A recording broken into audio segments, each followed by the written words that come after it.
After I watched that movie, I felt like I gave birth. You know why?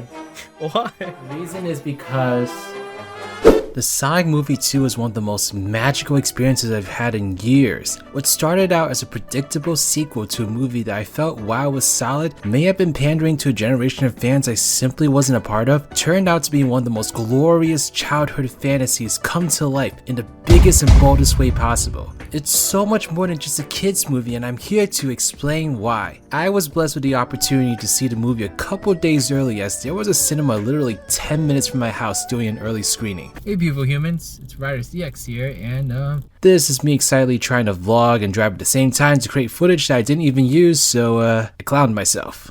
I mean, there was for sure anticipation for this movie on my end. When that initial trailer came out, not only did it debut with my favorite chubby porcupine, but the trailer featured so many flashes of nostalgic apple picking from the fully Robotnik transformed Jim Carrey to traces of the Chaos Emeralds that I couldn't help but be optimistic. I remember when the first movie came and went, it was one of the biggest roller coaster rides for not just the fanbase, but me especially, as my YouTube channel documented all my thoughts leading up to its release. For me, when I watched that movie for the first time, I was of course ecstatic that it wasn't a hot mess, but at the same time I felt like it was a little off. There was just something about it that felt like Sonic was just the poster child of the film, but the actual meat of the film was just another generic Hollywood production. In fact, it is literally a buddy cop film, which is not even the first 10 things to come to mind when you hear the words Sonic movie. The only real Sonic thing about the movie was Sonic. Not even Robotnik felt like Robotnik, as we got to see him in a way we'd never seen before. Not really normal, but just different. But after watching that movie again, I discovered that's exactly why I didn't love it. It didn't feel like the majority of the film was dedicated to adapting the Blue Blur's universe to the big screen,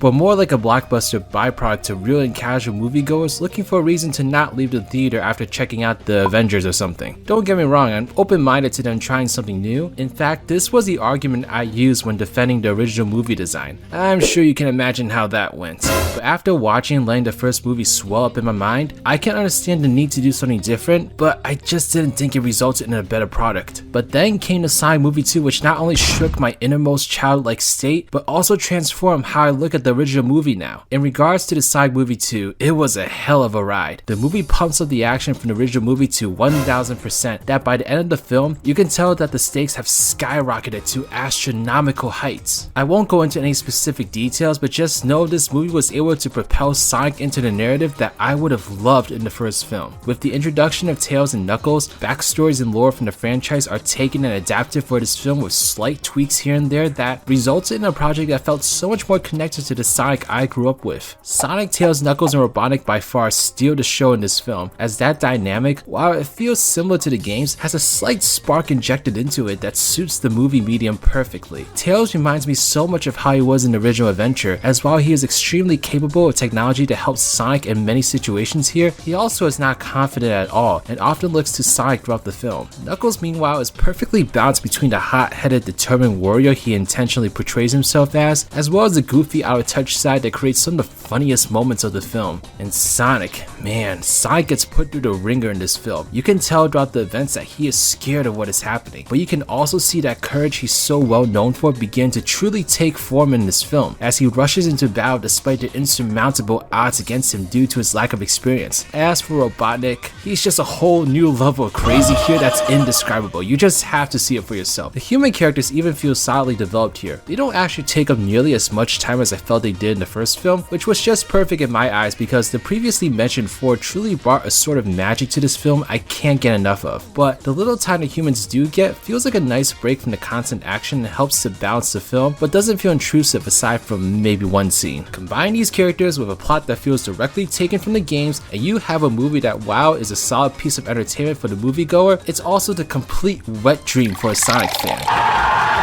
As someone who's made his fair share of videos on the writing of Sonic games, to see a movie that is able to expertly write these characters under a solidly developed threat that I've been dying to see in the games, it's just such a euphoric sensation for me. My jaw dropped more times than you can count, the same way it did when Sonic transformed to Super Sonic to defeat Perfect Chaos, or when Shadow decided to change his ways to help save the universe, or when Metal Sonic just became a gigantic menacing piece of garbage. Seriously, what is this Metal Overlord form even based on? It just looks like a bunch of junk. Sonic hasn't made me feel like that since ones, probably Sonic Unleashed in all honesty, as that was the last game in my eyes that was able to successfully take you on a satisfying journey that resulted in the defeat of a great evil that actually felt like a threat, along with solid growth in Sonic's character. As silly as it sounds, the Sonic movie 2 has literally brought back engaging storytelling to the franchise. This is no Sonic Force's half-assed level of writing. This is a story that had heart and soul poured into its lines, and I most certainly want to see it again and again until the dopamine stopped rushing towards my frontal lobe due to repeated exposure. But that is nowhere near where the magic of the Sonic movie 2 ends. No.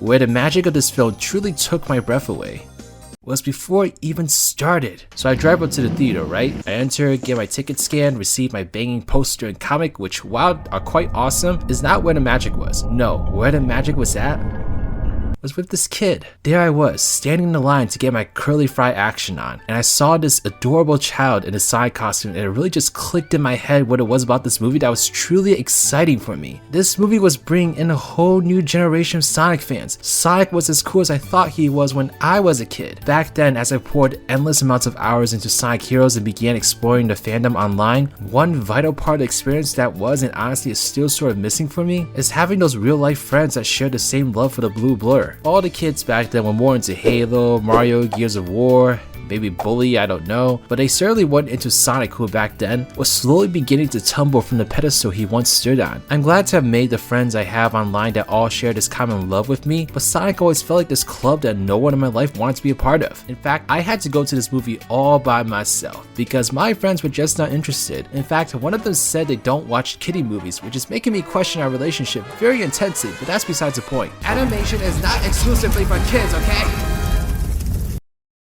But entering that theater and seeing it filled to the brim with Sonic fans was one of the most eye-dropping moments for me. The love for Sonic was manifesting itself in front of my very own eyes, and it was just the most heartwarming thing in the world. We shouted and gasped in unison as we witnessed one of the most well-thought-out love letters to this franchise that we'd ever seen, and that ending, oof! Can't wait to talk about that one day. I left that theater with the biggest smile on my face, as not only did the movie exceed any expectation I could come up with, but I also felt that the world was finally beginning to understand what it was about this blue ball that gets me so excited. After I watched that movie, I felt like I gave birth. You know why? Why? The reason is because, I grew up with Sonic since I was in first grade. Watching that movie and hearing all the little kids get excited over the things happening in the movie, it felt like Sonic was as cool as I thought he was when I was a kid. Yes, the movie was amazing. It was absolutely amazing. It was cinema. It was cinema at its finest. I was completely floored by it. I got really emotional. It just, honestly, it's just the impact of just wow, that happened. It's just that happened. That's real. That exists. It basically just took why I thought Sonic was so cool and just put it on the screen.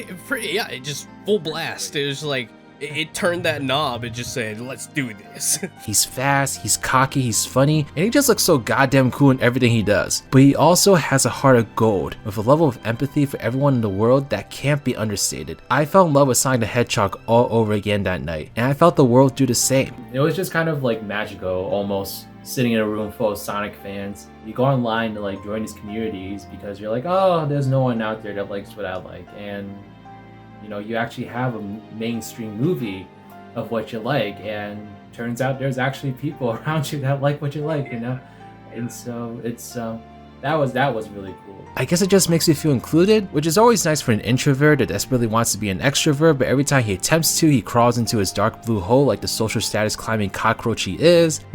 The Sonic movie may have real new fans in, like the hottest fishing rod on the scene, but this movie glues their feet to the foundations of this franchise, and I just can't wait to see what's next. If you want to find out why this movie was able to transform Knuckles into the likable character that I know he is, then check out this video in the top left corner. Special shout out to my patrons, Andrew Coughlin, Team Rival Sonic Gamer, Trash Q, and Claw84. You guys are amazing. I hope you all enjoyed the movie as much as I did. Let me know your thoughts in the comment section below. But alright y'all, this is Riders, riding out.